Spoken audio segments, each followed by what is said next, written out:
Once upon a time, when Mom and Dad were children and used to go sledding and jumping rope, all fairy tales were full of kindness, and lanterns were magical. We live in a magical land. Let's see it together, it's grand. Let's start an adventure today. Our lantern will show us the way. Magic Lantern.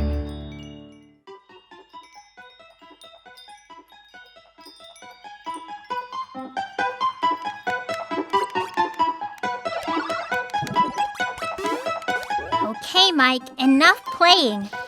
We are going to watch a slideshow. But Kate, hold on, I'm almost done. No, you are done. I'm taking your controller. Then I'm just gonna grow up and be bigger than you. I'll buy myself 100,000 controllers and won't give you any of them. So now you're a meanie? Yeah? That's what you want? Yeah! In that case, fine. Then we'll watch a slideshow about exactly what happens to those who decide to behave like meanies. Switching on the Magic Lantern.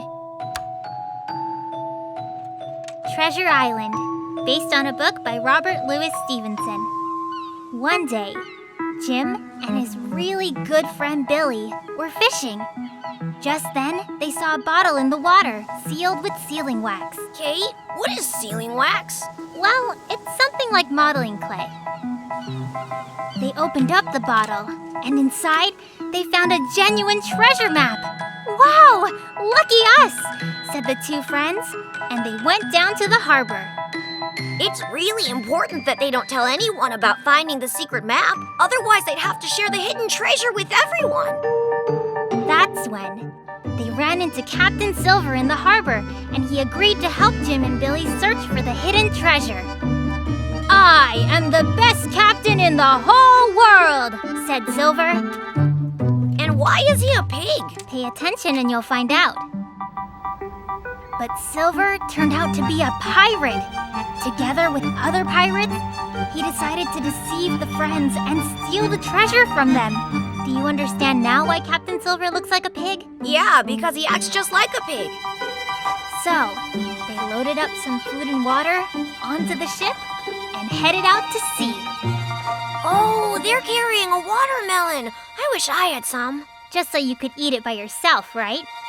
But once they saw the treasure island on the horizon, they hoisted a black flag on the mast, stole the map away from Jim and Billy, and threw the friends overboard. Wow, they're mean. As soon as Jim and Billy were in the water, they started to drown. All of a sudden, a big fish showed up on the surface. Shark! Yelled the friends. They shouldn't have started this thing with the treasure in the first place. They should have stayed home and played video games peacefully. Don't start that again. But it wasn't actually a shark at all. It was a big, friendly dolphin named Ben Gunn. He put the friends on his back and quickly took them to the island. Hooray! They're saved! Get to the treasure in a hurry, or else the pirates will steal it from you. Thank you, the friends said to the dolphin, and then ran to the cave. There, they found a chest full of golden coins. Phew, it's still there. You can buy so many video games with that. Jim and Billy took the chest and decided to bury it in the sand, right by the sea. I don't get it. Why did they hide the treasure? Are they going to play hide and seek? Soon the pirates arrived. They went ashore from the ship, then went into the cave to get the treasure. Oh no! It can't be! Yelled Captain Silver when he saw that the treasure was already gone from the cave. It serves you right, you meanies. You shouldn't be stealing maps. Right, Kate? Yup. In the meantime, Jim and Billy made their way to the pirate ship with the treasure and sailed away from the shore. I wonder how they will split the treasure. Equal parts for both of them? Watch, don't get distracted. Get them! Commanded the captain, and the pirates jumped into the water and started swimming after the ship. But the big and kind dolphin Ben Gunn blocked their way. Shark! Yelled the pirates and swam back to the shore. Silly pirates, that's a dolphin. Bubblegum, Big Ben, Bam Boom, whatever, a dolphin. Jim and Billy went home on the ship. And once they got there, they bought 100,000 ice creams for everyone in town. That's it, the end.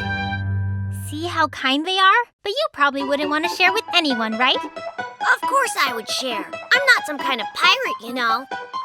Will you let me play one of your video games then? No, I can't. If you're playing games, who'd show me the slideshows?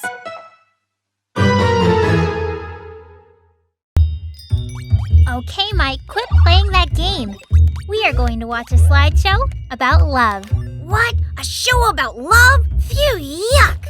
No one cares what you think about it. It's because you had a crush on Tommy since 5th grade, sitting in a tree. K-I-S-S-I-N-G. You're the one who has a crush on a girl. Why else would you keep pulling on Mary Collins' ponytail? I know all about it. Mom told me everything. Switching on the magic lantern. A ship with scarlet sails.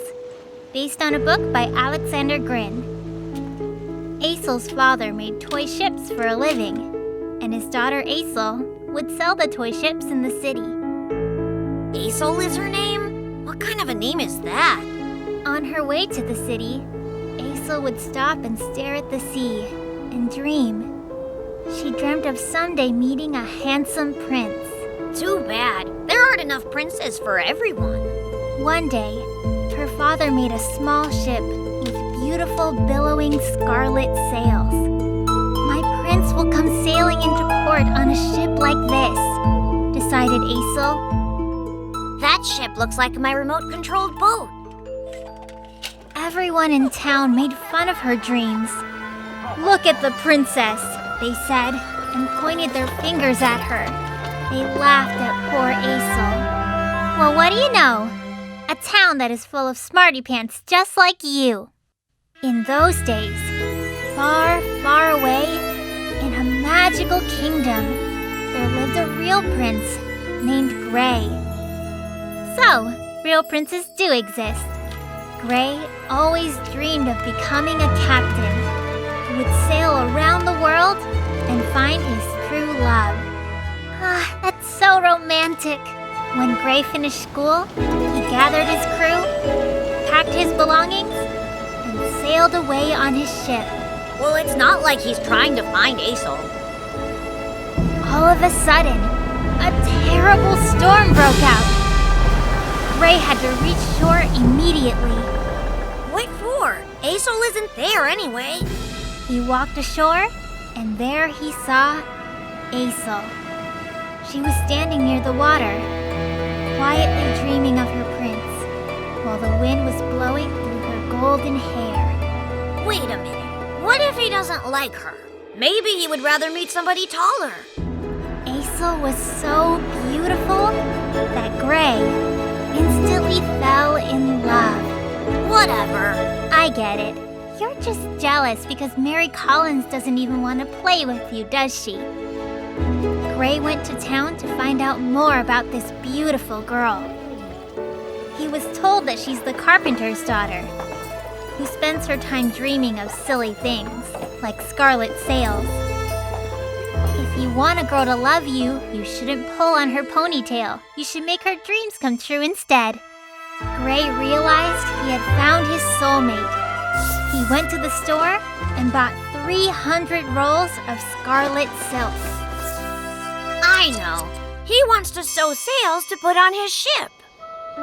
Aesel decided to go home. No one else was going to buy a toy ship today, and the prince never came. What if princes don't exist? Thought Aesel. That's nonsense. Princes do exist, right, Kate? The next day, she stared at the sea again, for no reason in particular. This became her habit. Kate, why are you sobbing like that? Don't cry.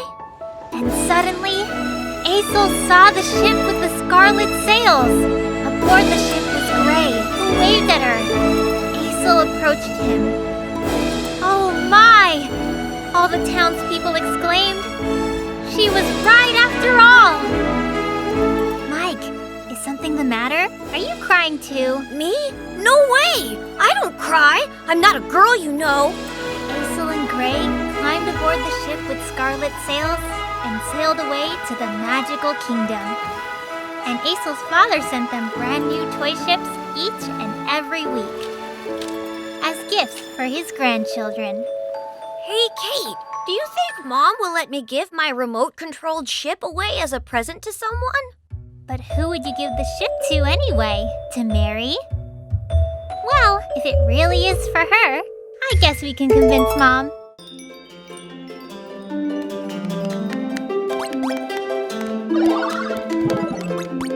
Okay, Mike, stop playing.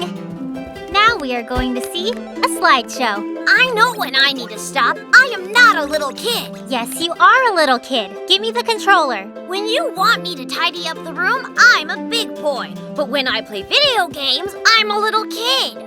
Okay, then go pick up your toys. So you don't want to. Then give me the controller and let's watch.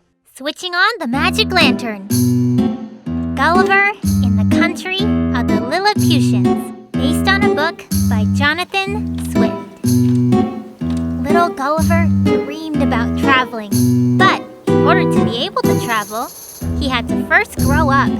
So he would always carry a ruler with him. That way, he could find out how much he's grown every day. Good idea, so no one calls me little.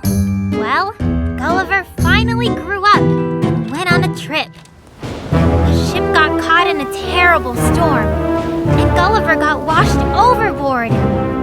What's a storm? Huge waves. You don't know what a storm is? I thought that you said you were big. A huge wave threw Gulliver ashore onto a beach. I'm alive! Thought Gulliver happily, and fell asleep. Phew, he was lucky. When Gulliver finally woke up, he couldn't move at all. He saw that his body was tied up with thousands of small ropes. He was stuck. It's probably a gigantic spider. Gulliver looked around and saw a whole bunch of little men, and every one of them was wearing small yellow boots. Wow, they are tiny. The place where Gulliver washed ashore was a very small country. Everything there was small. Even the people that lived there were little people. See, Mike, you would be the biggest little man there in Lilliput. No, I am not a little man, but maybe you are a giant. This is great! Gulliver was happy. It's just that I'm hungry. The little people brought him 300 sandwiches and 10 barrels of hot chocolate. That's what you have for breakfast every morning. After breakfast, Gulliver measured all the little people with his ruler. They were 6 inches tall. He started preparing for the trip home. Kate, you better watch your step where you walk, you know. You might squash someone. But then, the Lilliput King himself came to see Gulliver. He ordered Gulliver to go to the neighboring island and scare all the little people there. See? All the little people are afraid of you. Why? Gulliver was surprised. Because they don't want to wear yellow boots, said the Lilliput King. And here's Mike, so little, yet he thinks he's so big, and he argues about small things. All right, I'll go, said Gulliver, and went to the neighboring island. Gulliver brought 100 pairs of yellow boots to the people of that island, and he told everyone to put them on. And you're a... Can't think of anything, can you? But the little people there threw out the yellow boots and put on their green ones again. You're a lamppost! What? Apologize now. The king got very angry. Go back over there and scare them some more! He shouted at Gulliver. No, answered Gulliver. You go and make peace with them, otherwise I'll scare you. No, I'm not going to apologize. All right then, I won't show you any more slideshows. The little people then decided to make up with each other. As a sign of friendship, they exchanged their boots. Now, they all wore one green boot and one yellow boot. You are worse than those little people. And Gulliver found a big boat and sailed home. Once he got home, he told everyone about the little people, but no one there believed him. "It's impossible," said everyone, "that they would wear one green boot and one yellow boot." Okay, Kate, I'm sorry. Yeah, I'm sorry too. Now I can see that you're not that little. You've actually grown up. Yeah! You want to see how tall I am? Where's my ruler? Oh no, I was wrong.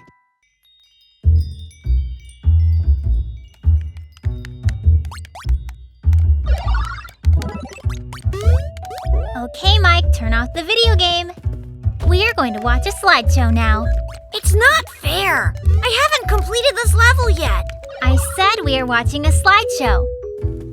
Okay. I hope it's like a computer game, you know, with monsters and knights and cool stuff like that. Well, let's see.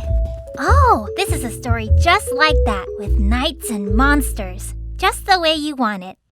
Switching on the magic lantern. Don Quixote, based on the book by Miguel Cervantes. Little Don Quixote liked reading books about knights more than anything in this world. So much that sometimes he forgot to eat or even to sleep. Oh, just like me.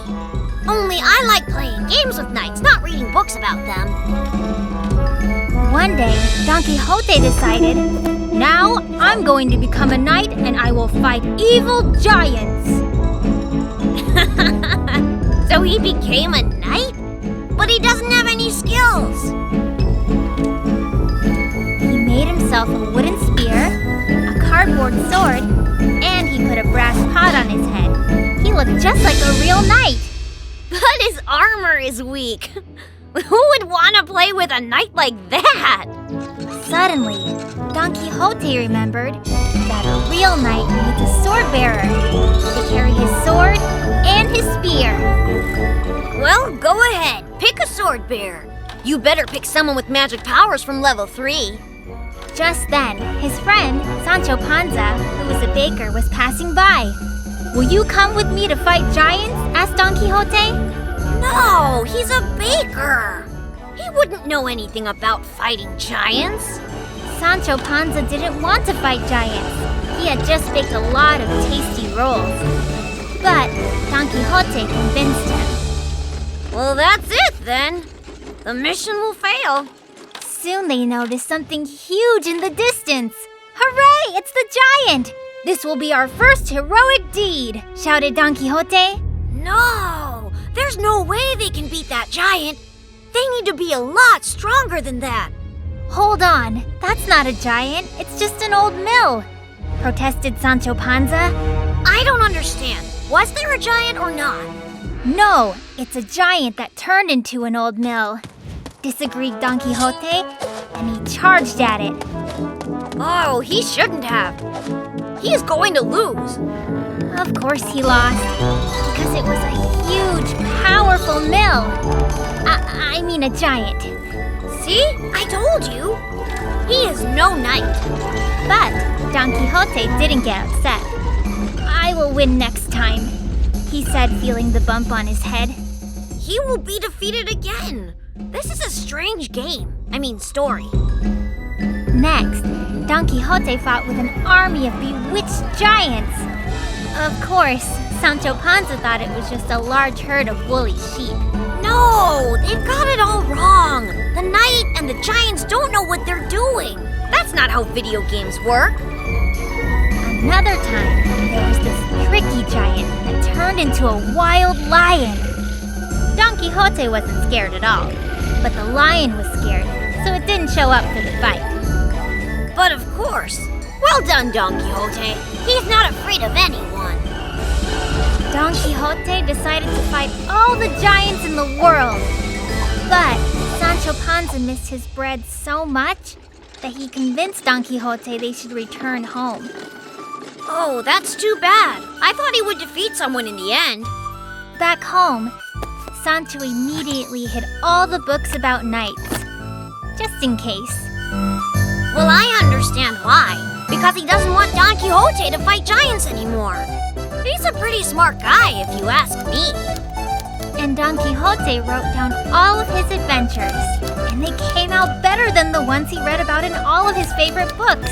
Everyone forgot about those books, but we all still remember Don Quixote. Well, it's a cool story. I get it. Don Quixote didn't have the skills, but he was super brave. You know, Mike, you should try writing some stories like this too. You really know how to express yourself. That's a good idea. Just let me complete this level.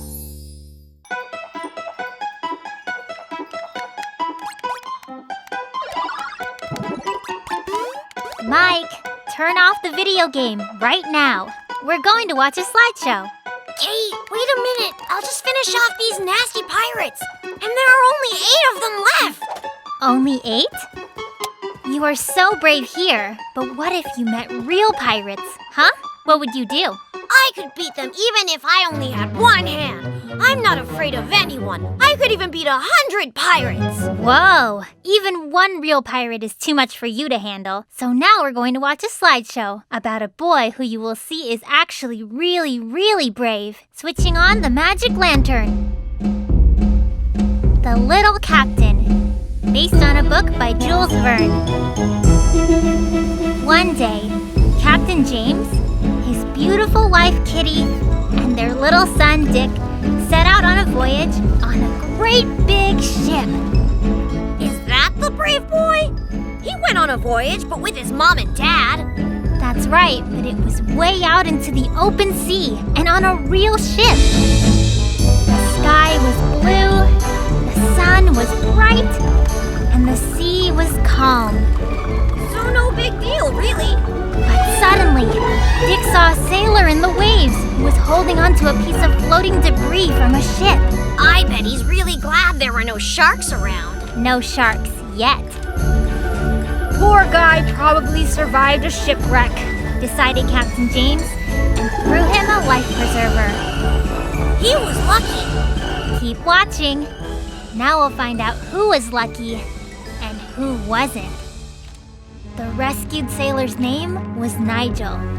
He was a cunning and greedy pirate. He decided to take over James's beautiful ship. Oh no! It's too bad there really weren't any sharks. But how to do it? Nigel cooked up a sour soup that made Captain James's stomach upset, and he got a high fever. Who would be the captain now? You see, I'm never again gonna eat soup. Of course, it was Dick who came to the rescue. He fearlessly took over the helm and bravely sailed the ship. I could have done that too, probably. Yeah, probably. But Nigel broke the compass and secretly turned the ship towards a pirate island. Whoa, what a meanie.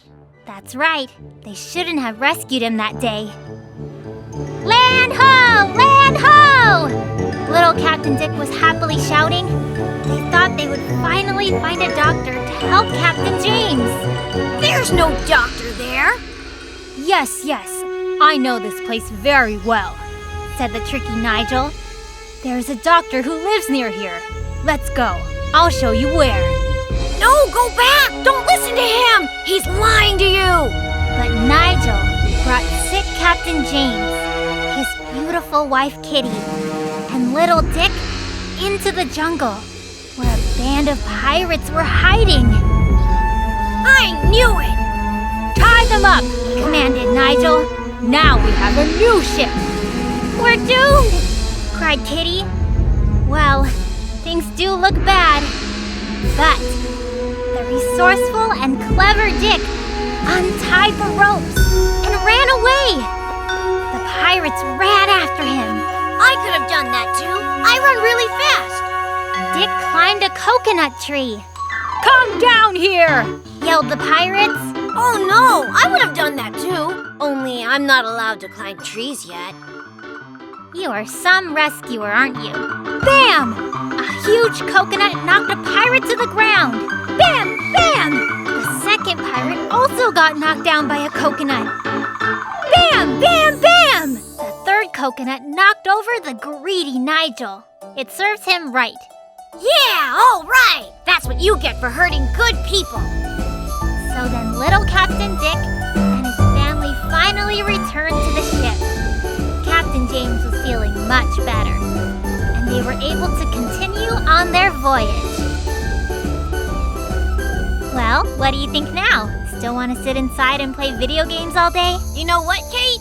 From now on, I'm going to practice sports so I can become strong too. You never know. It might actually come in handy someday.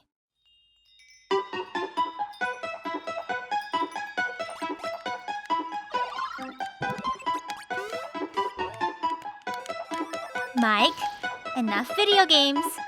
We're going to watch a slideshow. Again?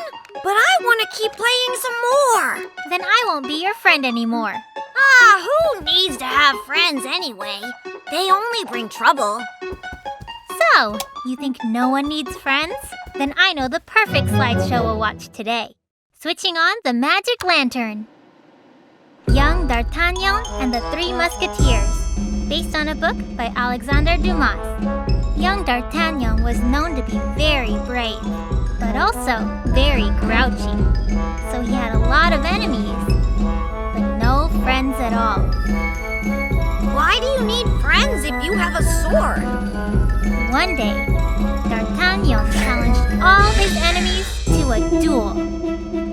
They were three musketeers. Modest Athos, brave Porthos, and handsome Aramis.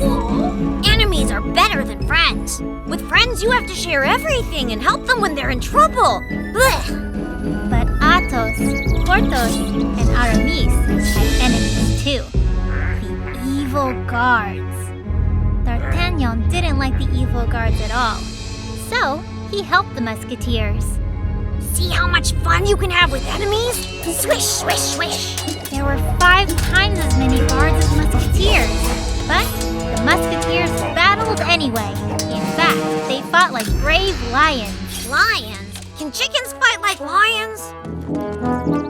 The guards got scared and ran away, and D'Artagnan and the musketeers decided to be friends. All for one, said the musketeers. One for all, answered D'Artagnan. You see what I mean? I don't need any friends at all. I'm fine. Now, they did everything together. They had hot chocolate with marshmallows together and fought the guards together. Oh, look, marshmallows, like the ones you had. The fame about their accomplishments reached the Queen. The Queen sent an order for D'Artagnan to come to her palace at once. What'd she do that for? Oh, by the way, I only talk to friends. The Queen really needed some help. The evil guards had managed to steal her favorite parrot, Buckingham. They're so mean, just like some people here. Right, Kate? D'Artagnan went to look for the parrot immediately. Athos, Porthos, and Aramis came along because they did everything together. Okay, if you don't want to talk, then don't. The guards were waiting in an ambush. Surrender! They yelled, leaping from their hiding places. It's not fair! Musketeers never surrender! They replied as they drew their swords and prepared to fight. D'Artagnan rode on ahead by himself. I'm sure the guards won't have fed the parrot. He must be hungry. You worried? Okay, I agree. He needed his friends, but only that one time. D'Artagnan finally found the guards who had stolen the parrot Buckingham. But there were too many of them. Looks like D'Artagnan won't be able to fight them alone. Where are those friends of his now? Never around when you need them. That figures. But D'Artagnan's friends arrived just in time. Together, they can beat all the guards in the world. Hooray! Good job, friends. Buckingham, the little parrot, was saved. He was scared and hungry. D'Artagnan fed him right away. Okay, you're right. We do need friends. Come on, tell me that you're still talking to me. Okay, but only for the sake of our friendship. D'Artagnan took the parrot to the Queen right away.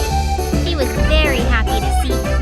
And as a reward, she gave the friends a whole box of the best marshmallows in the world. How about we do it like D'Artagnan? 2 for 1. And 1 for 2.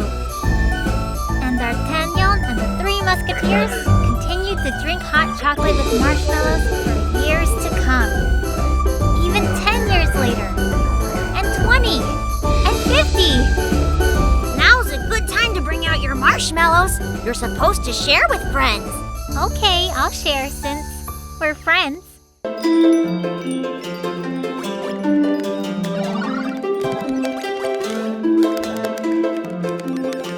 Okay, Mike, turn off the video game. It's time for us to watch a slideshow now. 1 more minute, Kate. I'm almost done. This slideshow is about kings. Let's play a game. I'll be the king. And since I'm the king, I can do whatever I want to. And no one is allowed to bother me. Keep dreaming, Your Majesty. Your people want to watch a slideshow. Switching on the magic lantern. The Little Prince and the Little Pauper. Based on a book by Mark Twain. One fine day, a little prince was born in the grand royal palace. His parents decided that they would name him Edward. Lucky him. Now he can give orders to everyone else. On that same fine day, a little pauper by the name of Tom was born in a poor area just outside the city. He wasn't as lucky. Everyone was very happy about Edward. They shouted, "Hooray!" threw their hats in the air, and danced for days. See? The people are really happy now. They're happy because the prince is still little and he can't order anybody around yet. But as for Tom, no one was happy about him. His mother and father already had 10 other children, and they had to feed them all and dress them too. You mean that they can't get dressed by themselves? In our kindergarten, we learned how to do that from the start. Tom's life wasn't a happy one. In fact, he was only happy when he was reading books about little princes. Sounds like a bad country. I would never live there. Mike, the country is only as good as its king. One day, Tom went to see the palace. He wanted to see where Prince Edward lived. Prince Edward saw Tom, and so he invited him inside to play. Cool, all they need now is a TV set. The prince treated Tom to some ice cream, and Tom taught the prince how to use a slingshot and how to stand on his head. And they get to eat ice cream all day long. The boys decided to switch clothes, since they looked alike. Now, Tom looked exactly like a prince, and Edward looked like a pauper. Whoa, which one is which now? At that moment, the servants rushed in, saw the pauper, and kicked him out of the palace. Hold on, you're kicking out the wrong person. "I am not the prince," yelled poor Tom, but no one would listen to him. "He's got brain damage," the servants whispered. And what does brain damage mean? Did he get a boo-boo on his brain? "Well, in a way." "I am the prince," yelled Edward, but no one listened to him either. "He's crazy," laughed the people passing by. He is not crazy and he doesn't have brain damage. He's the real prince. Tom had to learn to behave like a prince. He had to use a napkin to wipe his mouth and to wash his ears. Really? The prince has to wash his ears too? That is so wrong. And Prince Edward was caught by robbers, and he decided to teach them how to act properly. He taught them how to use a napkin to wipe their mouths and wash their ears. Seems like being a king isn't as fun as I thought. I guess someone here started using their head. Finally, Edward was very lucky to be able to get back into the palace. Tom was very happy to see him. "Here is your prince," he yelled. I know why. He just got tired of washing his ears. Edward changed and became a prince again.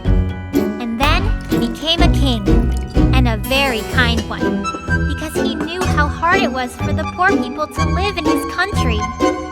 Yeah, it's hard to become a kind king. And it's easy to be an evil king. Tom moved into a small house in the royal garden.